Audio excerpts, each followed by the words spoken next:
नमस्कार भक्तों, आपका स्वागत है हमारे हिंदू धार्मिक कथा चैनल पर, जहां हम भगवान के जीवन, उनके उपदेश और भक्ति कथाओं को विस्तार पूर्वक समझते हैं। अगर आप हमारे साथ इस आध्यात्मिक यात्रा में जुड़ना चाहते हैं तो कृपया अभी सब्सक्राइब करें और घंटी आइकॉन दबाना न भूलें, ताकि आपको हर नए अध्याय और धार्मिक कथा का अपडेट तुरंत मिल सके। आज हम एक ऐसे पावन पर्व की कहानी जानने जा रहे हैं जो बुराई पर अच्छाई की विजय का प्रतीक है, माइनस दशहरा। यह सिर्फ एक उत्सव नहीं है, बल्कि धर्म, सत्य और न्याय की जीत का एक जीवंत प्रमाण है। आइए इस कहानी के माध्यम से हम जानें कि दशहरा क्यों मनाया जाता है और इसका हमारे जीवन में क्या महत्व है।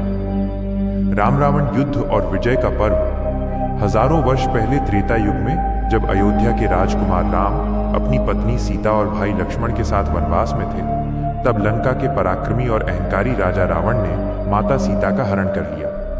रावण केवल एक राजा नहीं था, बल्कि वह एक महान विद्वान, ज्योतिष और शिव भक्त भी था। लेकिन उसका अहंकार और अधर्म इतना बढ़ गया था कि उसने भगवान राम की पत्नी का हरण करने जैसा जघन्य पाप किया।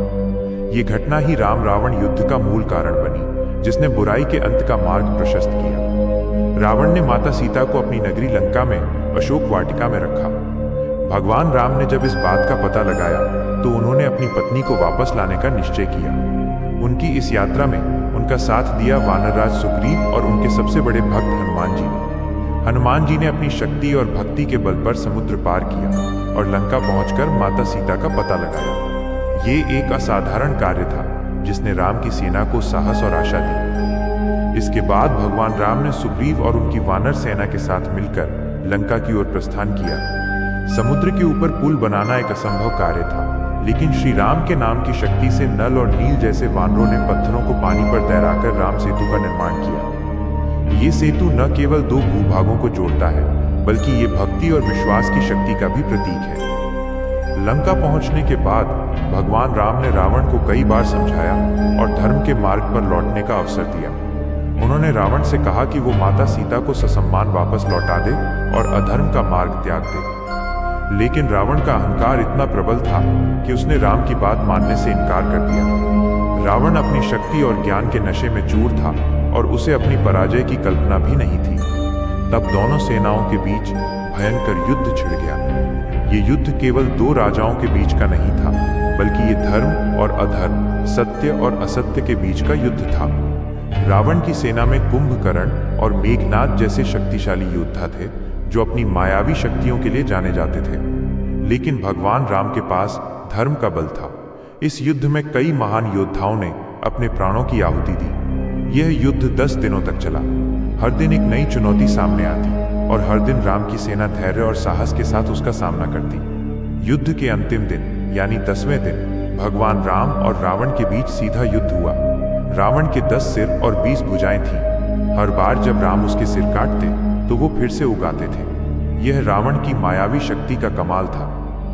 तब विभीषण, रावण के ही भाई, जो धर्म के मार्ग पर चलते हुए राम के साथ आ मिले थे, उन्होंने राम को रावण के मृत्यु का रहस्य बताया।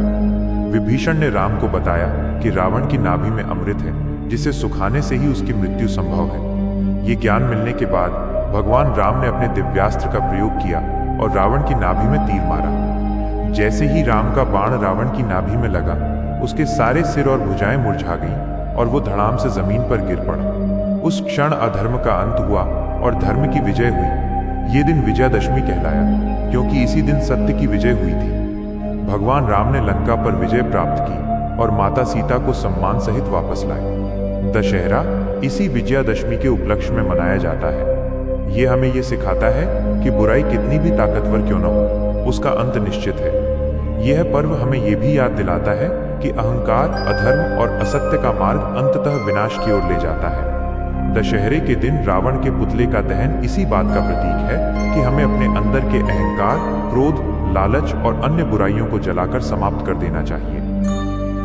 निष्कर्ष: दशहरा सिर्फ राम और रावण की कहानी नहीं है, बल्कि ये हमारे जीवन का भी एक महत्वपूर्ण अध्याय है। ये हमें सिखाता है कि सत्य के मार्ग पर चलना कठिन हो सकता है, लेकिन अंतिम विजय हमेशा सत्य की ही होती है। ये हमें प्रेरणा देता है कि हम अपने जीवन से सभी बुराइयों को दूर करें और अच्छाई, धर्म और नैतिकता के मार्ग पर चलें। यह पर्व एक नई शुरुआत का प्रतीक है, जहां हम अपने अंदर के रावण का दहन कर एक बेहतर इंसान बनने का संकल्प लेते हैं। भक्तों, आज हमने इस पावन पर्व की कहानी को विस्तार से जाना। ये हमें याद दिलाता है कि राम का जीवन और उनकी विजय सिर्फ एक इतिहास नहीं है, बल्कि हमारे जीवन के लिए एक मार्गदर्शक है। अगर आपको ये कहानी पसंद आई हो तो कृपया हमारे चैनल हिंदू धार्मिक कथा को सब्सक्राइब करें और इस वीडियो को शेयर करें। अगले अध्याय में हम एक और रोचक और ज्ञानवर्धक कथा के साथ वापस आएंगे। आपकी भक्ति और अध्ययन यात्रा में हर दिन नई रोशनी और प्रेरणा आए, ऐसी हमारी